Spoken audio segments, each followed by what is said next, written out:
Hello বন্ধুরা, আজকে আমি বাড়িতে রুই পোস্ত রান্না করেছিলাম আর এটা খেতে খুব সুন্দর হয়। আমার তো খুবই পছন্দের একটি রেসিপি এবং আমার বর বিয়ের পর থেকে আমি ওকে খাইয়েছি, তো এটা খেয়ে ওরও খুব ভালো লাগে। ও আগে কখনোই এরকম রান্না খেত না, তো আমার সাথে বিয়ে হওয়ার পর থেকে খায়। তো চলো কিভাবে রান্নাটা করেছি সেটাই দেখাই। তো এখানে আমি প্রথমে এখানে দুটো পেঁয়াজ আছে, আর এখানে আছে একটা গোটা টমেটো, আর 4টে কাঁচা লঙ্কা, অর্ধেক ক্যাপসিকাম, তার সাথে পোস্ত। পোস্ত ছাড়া তো রান্নাটা হবেই না। পোস্ত, চালমগজ আর কাজু। তারপর আমি এর মধ্যে দিয়ে দিলাম হলুদ গুঁড়ো, ধনে গুঁড়ো, জিরের গুঁড়ো, গোটা জিরে। টক দই তো দিতেই হবে, টক দই ছাড়া তো রান্নাটাই অসম্পূর্ণ। মানে আমি দিই, অনেকে হয়তো দেয় না, আমার ভালো লাগে আর আমার ঘরে সবসময় টক দই থাকে, সেই জন্য টক দইটা একটু আমি বেশি করে দিয়েছি। তারপর আমি এর মধ্যে অ্যাড করেছি আদা রসুন বাটা, মানে এটা আমার কাছে থাকে ফ্রোজেন করা, সেটাই। তারপর আমি এর মধ্যে দিয়েছি টমেটো সস। টমেটো এটা হচ্ছে কিষানের টমেটো সস, এই সসটাই ভালো লাগে আমার। তো এই সসটা দেওয়ার কারণ হচ্ছে একটু টক মিষ্টি হবে, সেই জন্য। তারপরে আমি ওটা পেস্ট করে নিয়েছি। এবার এইখানে আমি মাছের মধ্যে নুন আর হলুদ মাখিয়ে নিয়েছি। আমাদের একবেলার মতন মাছ, আমাদের দুজনকার। তো সেই রকমভাবেই আমি এটা করে একটু আগেই মাখিয়ে রাখলাম। এবার আমি কড়াইতে তেল দিয়েছি, তেলটা খুব ভালো মতন করে গরম হবে, তারপরেই মাছগুলো দিয়েছি। তেল গরম না হলে মাছ দিলে মাছগুলো সব লেগে যাবে, ভেঙে চুরে একাকার হয়ে যাবে, সেই জন্য।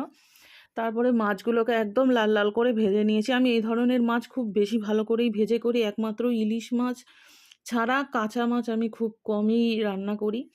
তো তারপরে মাছগুলো তুলে নিয়ে ওই তেলের মধ্যেই মশলাটা যেটা বেটে রেখেছিলাম, বাটা মশলাটা দিয়ে দিয়েছি। দিয়ে এবার এটাকে ভালো মতন করে কষাতে হবে যতক্ষণ না মশলাটা, যে ঝোল ঝোল মানে একটা ব্যাপার আছে, কমছে।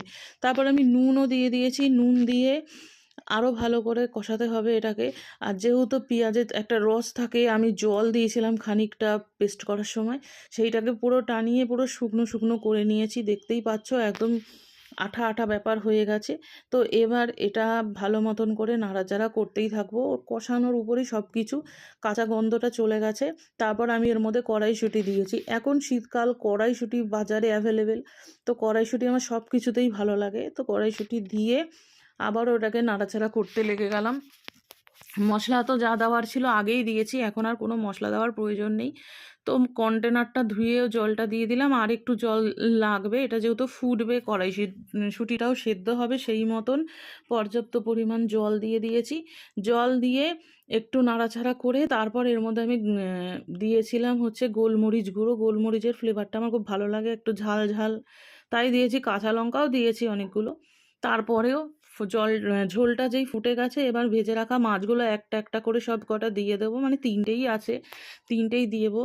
মাছটার ভিতর মানে মশলাগুলো ঢোকার জন্য একটু তো ফোটাতে হবে। ফুটতে ফুটতে দেখো এখন কিন্তু একদমই কমে গেছে, ঝোল নেই, একদম মাখা মাখা টাইপের হয়েছে। আর এটাকে আরেকটু শুকনো শুকনো করতে হবে, মানে এটা একদম মাখা মাখা কষা কষা টাইপের, খেতে ভাত দিয়ে ভালো লাগে, সেই জন্য। তো এবার আমি গরম মশলা গুঁড়ো অ্যাড করে দিয়েছি। গরম মশলা গুঁড়ো দিলে আমি যে কোনো মাছের প্রিপারেশনেই দিই, আমার ভালো লাগে গরম মশলার গন্ধটা, সেই জন্য। দিয়ে এবার ভালো মতন করে একটু নাড়াচাড়া করে নামিয়ে নিলেই আমার এই রুই পোস্ত একদমই হয়ে যাবে। তো আমার রান্নাটা হয়ে গেছে, দেখো কেমন লাগছে। এটা খেতে দুর্দান্ত হয়, তোমরাও বাড়িতে ট্রাই করতে পারো, তোমাদের প্রিয় মানুষদের করে খাওয়াতে পারো। আশা করি তাদেরও ভালো লাগবে। আমার তো খুবই পছন্দ, আমার বরেরও খুব পছন্দ, আর এইসব রান্না খেতেও ভালো লাগে। তো দেখো কেমন লাগলো। হর হর মহাদেব।